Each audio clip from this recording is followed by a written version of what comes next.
अंदर हम देखने वाले हैं कि एसआईआर फॉर्म हम ऑनलाइन कैसे भरेंगे अपने मोबाइल से। उसके लिए दोस्तों आपको अपने फ़ोन में कोई सा भी ब्राउज़र ओपन करना है।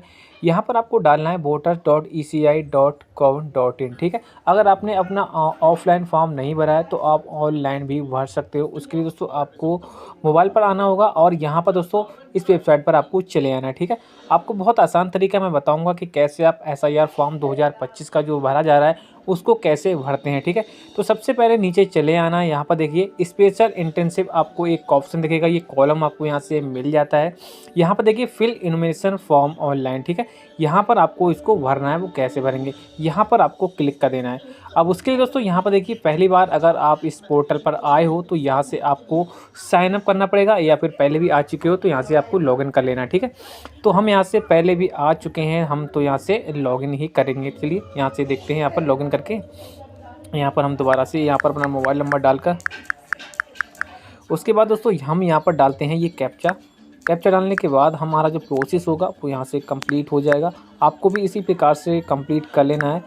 अगर आपने पहली बार यहाँ पर आए हो तो यहाँ से हमारे पास एक ओटीपी जाएगा। ओटीपी हम यहाँ पर एंटर कर देंगे और वेरीफाई लोकेशन हमारी जो होगी यहाँ से वेरीफाई एंड लॉगिन यहाँ से सक्सेसफुली हो जाएगा।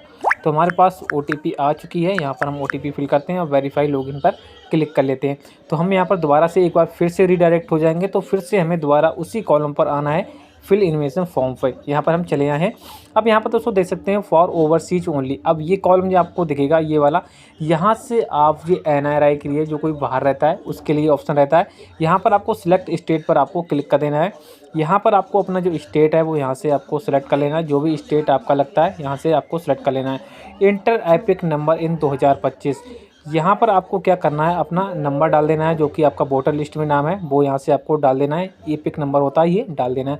उसके बाद यहाँ से सर्च करना है। ठीक है। यहाँ पर सही सर्च करोगे तो यहाँ पर आपकी जो इन्फॉर्मेशन होगी वो निकल कर आ जाएगी। अब यहाँ पर देखिए लाल रेड कलर में यहाँ पर आपको लिख कर दिखाई देता होगा, जो कि यहाँ पर आप देख सकते हैं।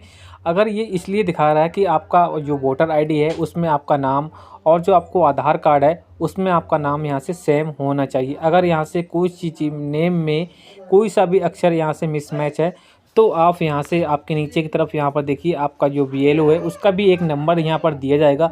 उससे आप डायरेक्टली कांटेक्ट कर सकते हैं और उससे आप पूछ सकते हैं कि किस प्रकार से हमारा ये होगा। ठीक है। उससे कांटेक्ट ले सकते हैं, जानकारी ले सकते हैं, या फिर ऑफलाइन ही भर सकते हैं। अगर आपके नाम में थोड़ा सा बहुत भी मिसमैच है तो आप ऑफलाइन भर सकते हैं। उसके बाद नीचे की तरफ देखेंगे तो यहाँ पर दर्ज करेंगे और सेंड ओटीपी के ऑप्शन पे क्लिक करेंगे। हमारे फ़ोन पर एक वेरिफिकेशन के लिए ओटीपी आएगा, यहाँ पर हम दर्ज करेंगे और इस तरीके से आप देखोगे कि इन्यूमरेशन फॉर्म यहाँ पर ओपन होकर के आ चुका है, जिसमें कि जैसे कि आप वहाँ पर देखते हो 3 सेक्शन मिलते हैं, यानी कि 3 तरीके के ऑप्शन आते हैं कि किस कैटेगरी के अंदर आप आते हो। पहला ऑप्शन है my name exist in electoral roll of last SIR. तो जैसे कि कुछ स्टेट के अंदर 2002, 2003 के अंदर जो मतदाता सूची बनी थी उसके अंदर अगर आपका जो नाम है मौजूद है खुद का, तो पहला वाला ऑप्शन क्लिक करना है। लेकिन जैसे कि मेरे केस में आप देखोगे कि यहाँ पर बताया जा रहा है कि 2003 में जो मतदाता सूची होनी चाहिए थी, लेकिन उसके अकॉर्डिंग हमारी जो एज है उतनी नहीं थी तब, तो इस वजह से हमारा जो नाम है मतदाता सूची के अंदर नहीं होगा, तो वो ऑप्शन यहाँ पर हाईलाइट नहीं होगा। ऑफलाइन में लोगों को कन्फ्यूजन होता है, लेकिन यहाँ पर क्या है पूरी तरीके से क्लियर हो जाता है। गवर्नमेंट को खुद से पता है कि वोटर आईडी कार्ड आपका कब बना है। ठीक है। तो ये जो ऑप्शन है, अगर आपका 2003 के मतदाता सूची के अंदर नाम नहीं था तो हाईलाइट नहीं होगा। फिर आपको यहाँ पर ऑप्शन मिलेगा सेकेंड वाला, my parent name father mother grandfather grand mother exist in the electoral roll of the last SIR. तो ये जो ऑप्शन है आपको सेलेक्ट करना है।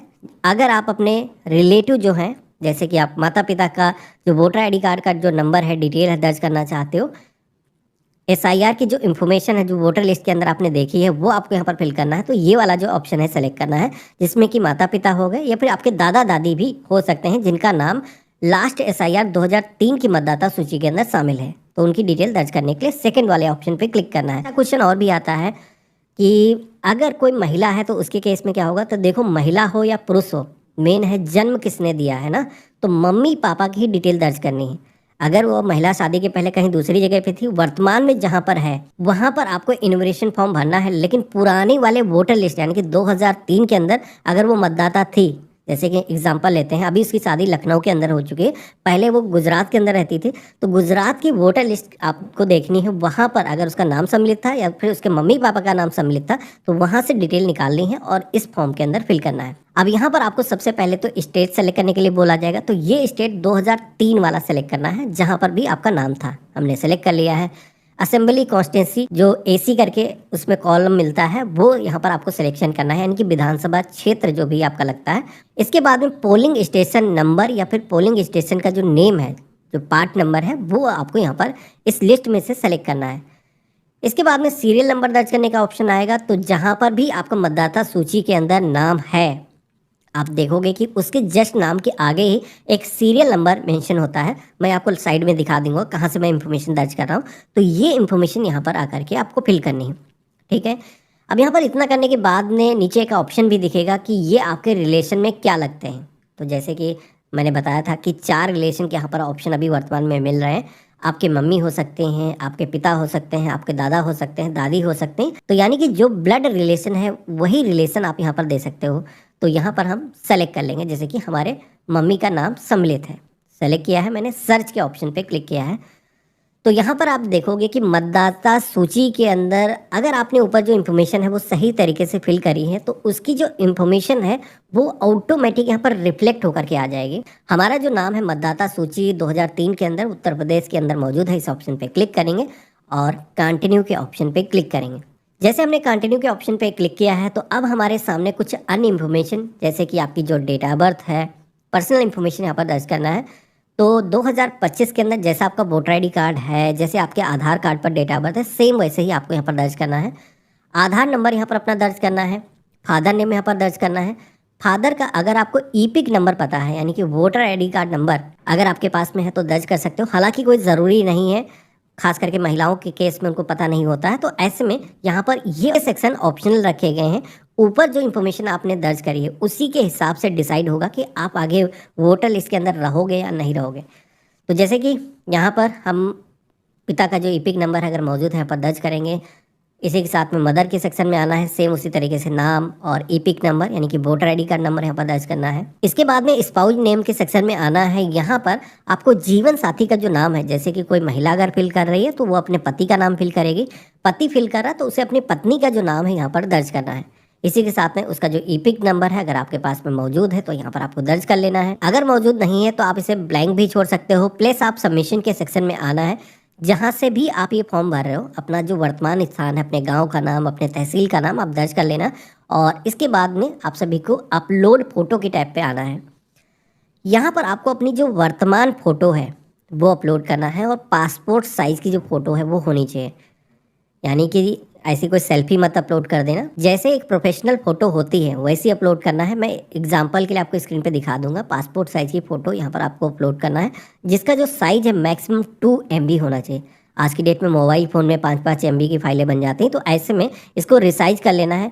PI7 करके एक वेबसाइट है, जहाँ पर जा करके आप अपना जो फ़ोटो है वो सेलेक्ट करोगे, उसको क्रॉप कर सकते हो। जिस साइज़ का यहाँ पर फ़ोटो चाहिए आप सेलेक्ट कर लेना। तो अगर साइज़ ज़्यादा है तो वहाँ से कर सकते हो, नहीं तो डायरेक्टली भी आप यहाँ पर अपलोड कर लेना। और इस तरीके से आप देखोगे कि ये भी सेक्शन हमारा कंप्लीट हो चुका है। अब फॉर्म में हमें नीचे की तरफ आना है। सारी इंफॉर्मेशन हमने दर्ज कर दी है। सबमिट की टैब पे क्लिक करेंगे।